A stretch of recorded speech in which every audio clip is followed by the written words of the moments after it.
Today's guest joins me from my backyard here in Tampa, Florida, and she is quite honestly one of the most modest entrepreneurs that I've come across here. After a career in telecommunications, from startup to Fortune 100, she decided to start her own tech company to solve a training need in the same industry. She spent the last 12 years planting roots and cultivating the right soil, and she has a thriving business to show for it now.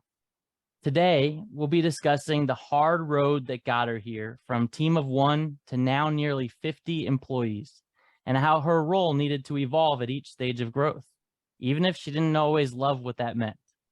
Oh, and we'll also touch on what the two of us have labeled as the recession heebie-jeebies.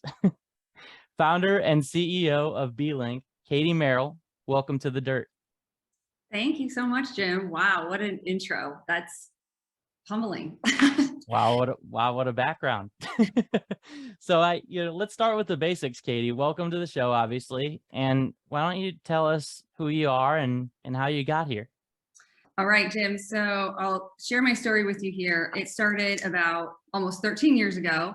I was working at the time for a tech startup here in Tampa. They were a VoIP company, which was a big buzzword back then, and now it's become more fancy, cloud unified communications.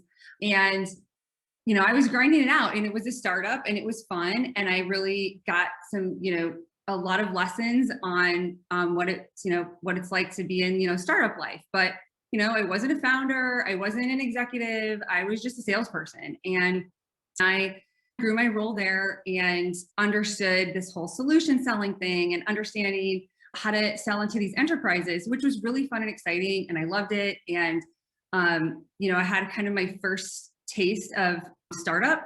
And then I realized that I really found this gap that as I was running around and hustling and trying to sell this new technology to businesses, that as soon as that deal closed and I handed that over to operations, there was this big gap in end user adoption content and training and onboarding services. And, I soon realized that problem was pretty widespread, and there really was a need for training content and that user adoption content out there. So yeah, I gave it a go, and we have been very successful with creating digital content, training content for end businesses, customers. Our primary clients are service providers, and we sell through them. So it's been quite a wild ride these last almost 13 years, and learned a lot along the way. Yeah, I can imagine all of this while also being a mother of two and a wife, and the list goes on and on and on. Yes. Somehow you didn't even mention that, which is, something that is just crazy to me, how you've been able to manage it all. How have you been able to manage it all? Well, so I started this in 2010. I was 4 months away from my 30th birthday. I was single. And so in the first 5 years of running my company, I went through some of the largest life changes that people ever go through. So I met my husband, future husband. I got married. I bought a house, had 2 kids. And those were some of the craziest times of starting and getting things going with B-Link, and really that kind of pivoting around all the different things in those first 5 years was crazy, and quite the juggle. But I do feel like it provide a lot of strength and a lot of lessons learned along the way. Yeah, and there's a lot of women that I know who either have waited longer to start their business, or maybe even not started it at all when they were thinking about starting, right? And that was because they had so much else on their plate. And I think it'd be great to have a lot more female entrepreneurs out there. Any advice for, obviously you didn't start with the family, but you were in your adult life, and you had a seasoned career at the beginning of it, but still, had managed to do all this while still building a startup. What advice do you have for other women out there? Believe in yourself. If you have an idea, or you see a gap, or you see an opportunity, jump on it and chase it. And don't be afraid. Find a good mentor. somebody that you trust, create a circle of trust with resources that can help you grow. And really, I feel like I think this is something that a lot of women particularly struggle with, is like asking stupid questions. And I would challenge any woman that is interested in doing this or has an idea or wants to start something, put those insecurities away and get vulnerable and be okay with asking those silly, what you might think are stupid questions, because you have to get it to get there. You really have to be comfortable asking those questions and hearing those answers and learning and doing something with them. Yeah, so it's okay to not have all the answers. Yes. Yeah. And if you have the right mindset, and that, maybe somebody does look at you like, huh? Like, you're a CEO, like, shouldn't you know that? Maybe they're not the right person to ask advice for, then go on to somebody else. I mean, there's a lot of people out there, men and women, that want to help people that want to do this. So find the right resource and support, and don't be afraid to ask those questions. Well said. And you've asked those questions now that you've been doing this for over a decade, and you're doing some great things, serving telcos and serving an industry that you saw a problem in. And, what's gotten you to this point of nearly 50 people at this point, a booming business? What's the secret? I don't know if there's any secret sauce. I do feel that even from the beginning, in the beginning, you don't really have a lot of employees, at least when you bootstrap like this, right? So it's listening to your customers that you're so grateful for, and being ready to pivot and shift and what they want, and really like slowing down to listen. I think that is something that, especially like hard chargers like myself and others that are kind of in these beginning, or when I started out, like, you don't really want to slow down and you don't want to listen and you want to like move forward. You have the idea, but I think that shift in pausing and listening to your clients, listening to your employees when you get them, and just not being afraid of what they might say. Yeah, and so you're growing like 20% plus year over year the last few years, and more before that. Yes. You've got. Go ahead. Yeah. I was just going to say, like, from a product standpoint, when I first started out, it was really, I should have shared this really in my story, but the initial need was for this end user training and adoption content. And so video was like just kind of becoming popular. So this was like in 2010, 2011, and everybody wanted a video of everything. And so I went to a conference and I brought my video. So it was a user conference, and I set up with my laptop. I just put myself out there and just started talking to people and potential customers, and showed them this like little video that I created to explain how to use this little snippet of software. And it was like wildfire. Like, she does videos, they do videos, and it just like evolved into this thing that I never thought, like, I didn't have like a digital background like that, Yeah. And so like patching together resources to help me make more of these. And I went to college for my degrees in supply chain operations, so a very operational mindset. So I feel like I kind of like factory made, started making videos, right? It was like a little, and it still is today. It's very much very operational when we're creating these digital assets, and it goes from one phase to the next, and we know where we are in the timeline of that production. But it was crazy because there was this like huge video craze, and it kind of evolved into video craze, into just in general like digital content, which could be, it was videos, but we would get asked like, oh, can you create a user guide? And we're creating content, instructional content for like VoIP or cloud UC platforms, that if you were going to put together a user guide, it would be like 200 pages if you were going to put together an admin guide. And I'm like, that's not really the user experience that I feel like the end customer that's going to be using this, which is like, the business at the end, right? This is like the IT guy at the law firm that needs to like get this all set up, or the IT guy, at this business, and sending out a PDF. Like, I can't get behind that. I'm sorry. Like, if you want a PDF, you're not a client of ours. So how do we take that request and put into something digestible that I can stand behind and say, like, this is a good experience. And so there were a lot of lessons there, like product lessons kind of early on, and then realizing that basically like the content that we are creating is supporting an evolving technology. So, this is always changing and features are always being added or modified or enhanced. The UI is constantly being made better and better. And so if you think about creating a video where you're recording a UI that every month is going to be updated or could be updated, like how do you do that smarter? And how do we not get, like, how do we still remain relevant? Like, can we keep up?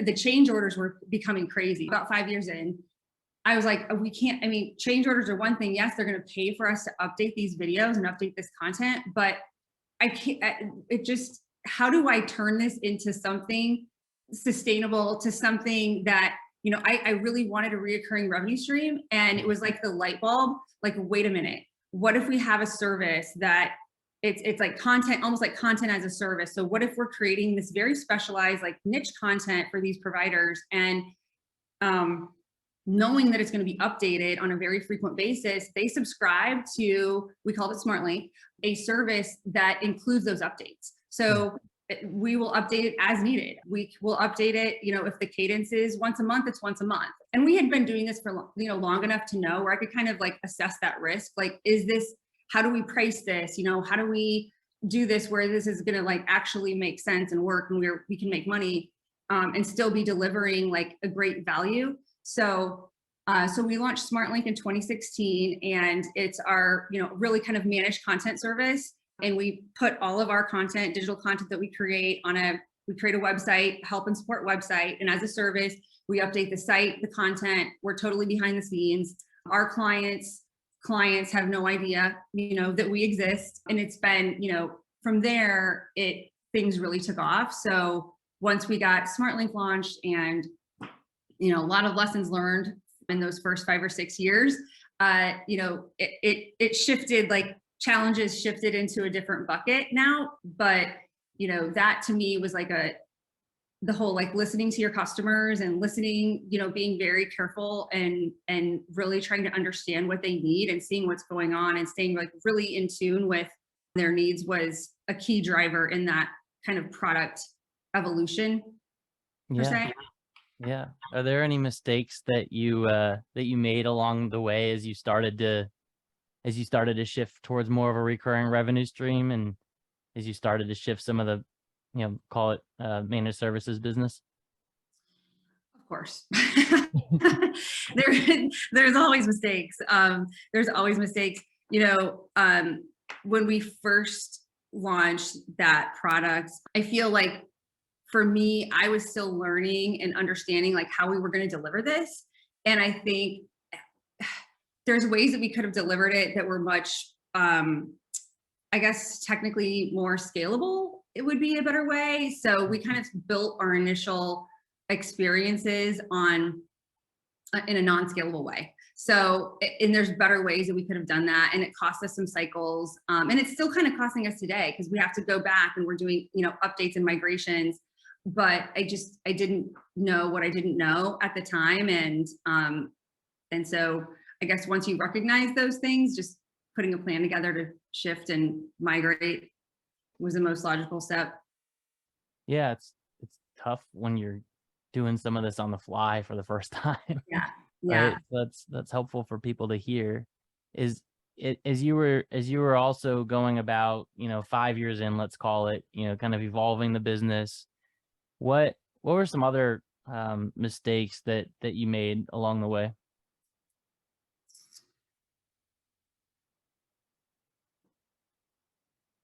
Well, so mistakes and lessons are kind of aligned for me. Like I try to take things where I screwed up or didn't understand or ask enough questions as how do we parlay this into, something good.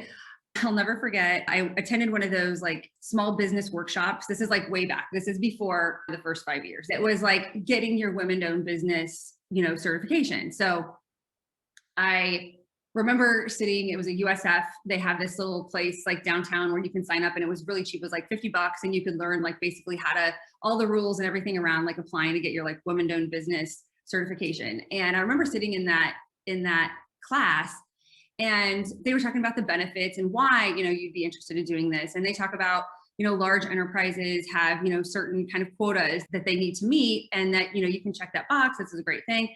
And they use one of our clients today as an example of one of these like large enterprises. And I remember thinking like, oh my God, if they were ever a customer of mine, like, wow, I was like mind blown, just the thought of like, that could be one of my customers. And they've been a customer now since 2016. But with that came a lot of mistakes in like, in how to scale my sales organization, and lessons learned from that. So I was so involved, and I still am. And it's something, like I said, this is a challenge I, even still have today, but so involved in the sales aspect of things that I didn't really pause and say, like, out of all the things I'm trying to operationalize, and I'm trying to like be really productive in our operations, like, what about my actual sales operation? Like, can I do this with 2, 4, 6, 10, 20, 30, 40 salespeople, right? Like, how far can this grow? And can I repeat Katie? And, I struggled with that, and I thought about it. I would think about it often, and then I would ignore it and keep going and keep doing my thing and getting involved.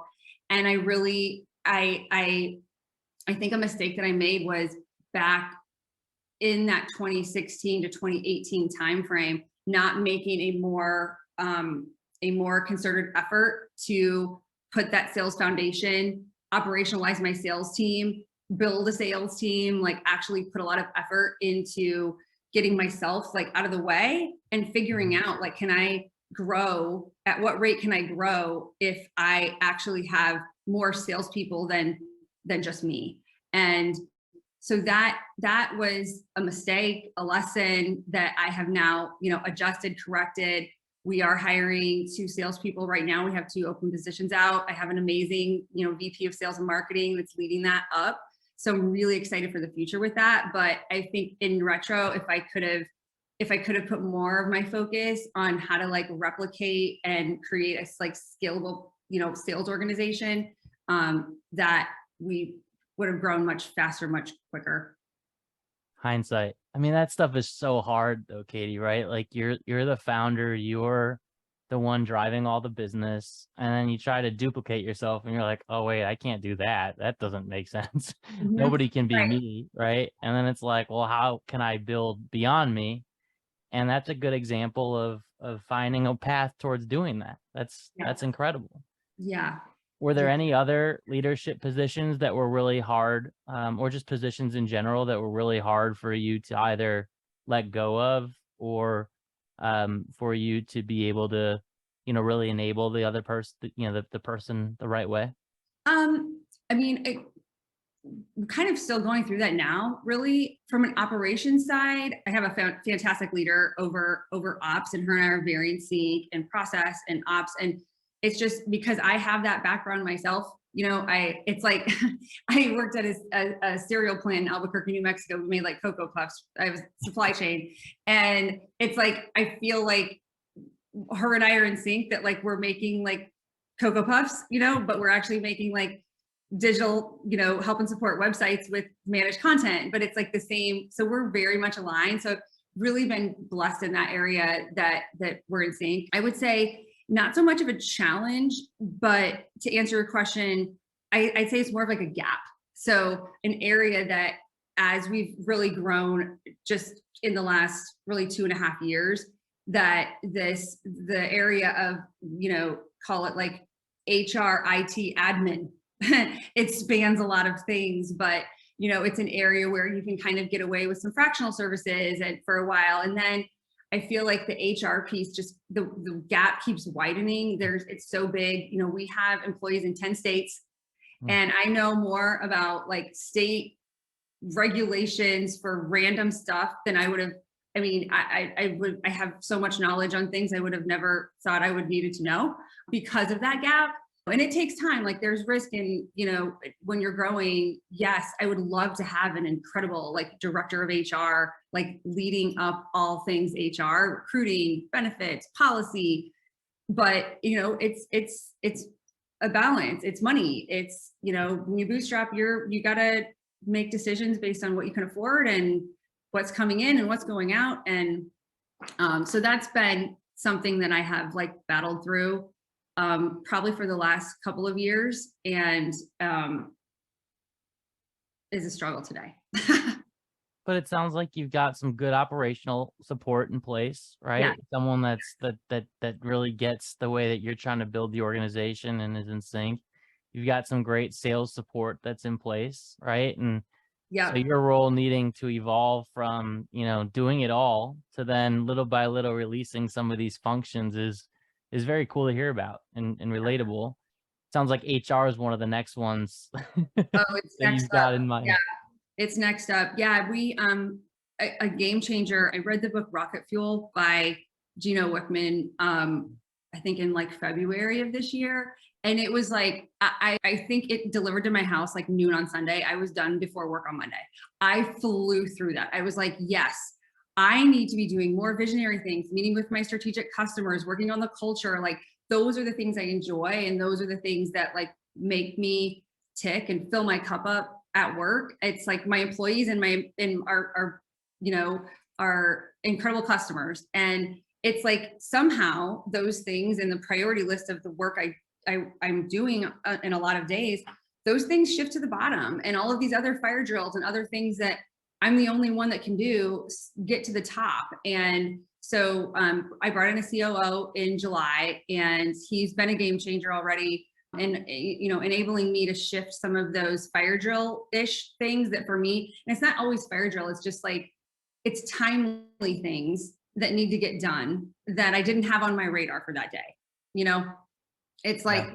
I need to shift those things that have urgency off that, and it's the unknown urgency of them. So I'm already kind of feeling that impact. And we went out to a conference. I got to spend some time with some customers last week, and it felt like so great to have the space and the time to have those conversations without having to check my email for what like urgent things popped up today that only I can tend to.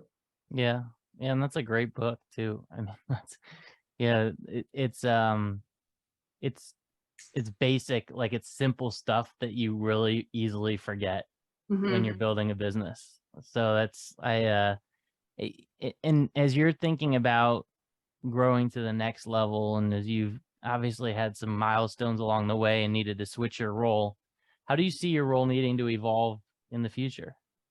Yeah, so I definitely see the continuation of what I've gotten started this summer evolving. And I think a further shift of getting out of the day-to-day grind of things. And right now my focus is on visionary in terms of product evolution. Like our SmartLink product has been great. What else can we do? Where else can we fit in our customers journey?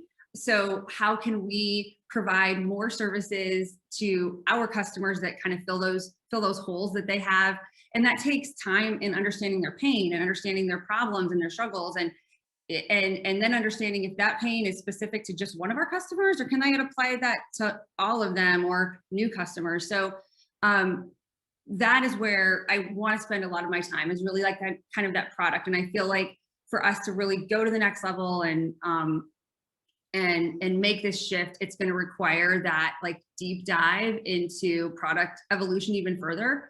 The other piece is to also, we've been very successful in, I'd say mildly successful, but there's a lot of opportunity in like farming our existing accounts. But there's a lot of area for us to grow, because just because today we provide this experience and content and enablement stuff for end users of cloud unified communications products or cloud contact center products, our process and how we create that and develop that could be applied to any software product that has end users that need content. So which is a lot of them, especially those like products that aren't that intuitive in nature, or where it's a shift from one to another. So I feel like having the space to understand like perhaps a bigger market, or is it a channel play, like really understanding like future strategy of growth is where I see me shifting into once I can dish off some of the daily. Look out, world. B-Link is coming to you. So, so you've got obviously an evolution of role, an evolution of product, evolution of strategy and company, and you've been through a hell of a 12 years. What's one thing that you overlooked initially that if you could go back and change it, you would do just that? I think along the way, like even in every kind of phase of my company, is overlooking like there's only, I mean, in the beginning there's only so much time in the day. That's where, I was like working all night and doing, crazy hours and whatnot. But as my life has evolved and as my business has evolved, it's like underestimating, the time it takes to do all the things. And so it's like trying to be the mom, the wife, I'm a go-getter, right? Like you're going to ask for volunteers in my kid's classroom, like pick me, I'll go. I have 500 other things to do but I don't want to miss out. And it's almost like FOMO. I don't know. But just being a little bit more grounded in reality of what I really can do and like committing to that. The oversubscribing myself is a legit thing that I really struggle with even today. But, I think in all phases that oversubscription of myself has caused additional stress that I probably could have avoided had I just been more kind of seen it or slowed down to take a look at it and change things up based on like what I can and really like reality can do. Yeah, it's crazy when reality hits you. What about on the personal front? Is there any place that you wish you look back and you wish you maybe put a little bit less into the business, or a little bit different type of spending, the way that you spend your time? And anything on the personal front, is whether it's to other moms or just in general out there that you look back and you wish you might have done a little different? Yeah, I mean, there's always like, it's a tough balance because you have mom guilt and then I've got work guilt and I'm like, who gets to win today? So yes, there have been times like, especially it's easy to look back and be like, did I really need to take my computer with me on that vacation? No, I probably didn't. I would have been fine, And I think too, like being okay with like failure in a sense, where like, what's the worst case that would happen? Like if I go away and I like take this afternoon off to, take my kids to, Adventure Island, right? Like what's the worst thing that's going to happen? And having that little bit more of that mindset a little more often with personal things and being okay with like letting things fall and potentially fail and like really what's the worst case. I think I could do better at that. Yeah, can't we all? Balance is tough. It's a never ending battle as an entrepreneur. Yes. So it's great to hear some of your stories, and hopefully I'm sure the audience feels the same. So you've given already so much, but I always like to include at the end of each of these a what I call a founder 5. So just a quick hit list of 5 quick questions that are around growth and around you, Katie. So I'm just going to start rounding them up and you tell me what comes to mind. Okay. Okay. All right. So first is a top KPI or measure that you are relentlessly focused on at B-Link. A recurring revenue growth. Nice. It's a great one. Top tip for founders that are in their growth stage. So I have 2. Yeah. First one, listen to your customers, listen to your employees. If you have investors, probably listen to them, but listen. Sometimes. Sometimes. I don't know. I don't have that aspect, but listening, I think, is a key, is a top tip. in all ways, and listening to understand, not just listen to listen. So being vulnerable with that information that you hear. And that the other tip is to get a mentor, that somebody that you trust, you can ask stupid questions to, and listening to that, and taking action on those things. It's invaluable. Yeah, that's great. I love it. All right. A top book or podcast or some sort of medium that's helped you grow as a founder. Dare to Lead is by far my favorite book. I'm a huge Brene Brown fan. I wish I knew about her a long time ago. So I love Dare to Lead, and her podcast, Unlocking Us, is also great. But yeah, that's by far a winner. That's great. All right, here's a fun one. What actor or actress would help you or would play you in a movie? Or help you if you choose to answer that one. Interesting. So Anne Hathaway, when I watched the movie The Intern, I was like, is she, or was this a recreation of my life right now? In many ways. So Anne comes to mind. Reese Witherspoon, big fan. So yeah, one of those two. Nice. I love it. That's great. All right, last one. So you're all done. You've achieved everything you set out to. And you look back and you're writing a book about your life, your autobiography. What is the title of that autobiography? Mocktails. A story of a female founder with 2 families. Oh man, I love it. So yeah. That's great. That's great. Oh man, this has been so enjoyable, and you've obviously got a lot of stuff, great stuff going on at B-Link. A lot of traction, and you've given a lot to our audience today, Katie. So thank you for that. What is there out there that we could possibly do for you, whether it's me or those listening? You connect with me up on LinkedIn. I am all about learning.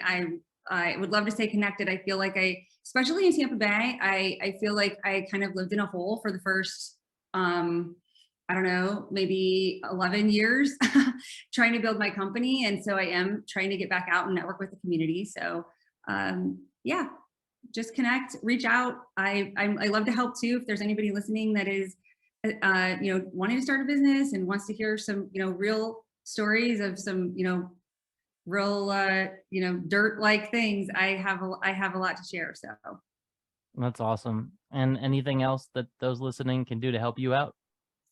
I guess in terms of growing my business, I am, we're always looking for new paths. We're looking to expand into a channel. So any resellers, bars, anybody kind of in that cloud UC space that it could benefit from our services would be great. All right.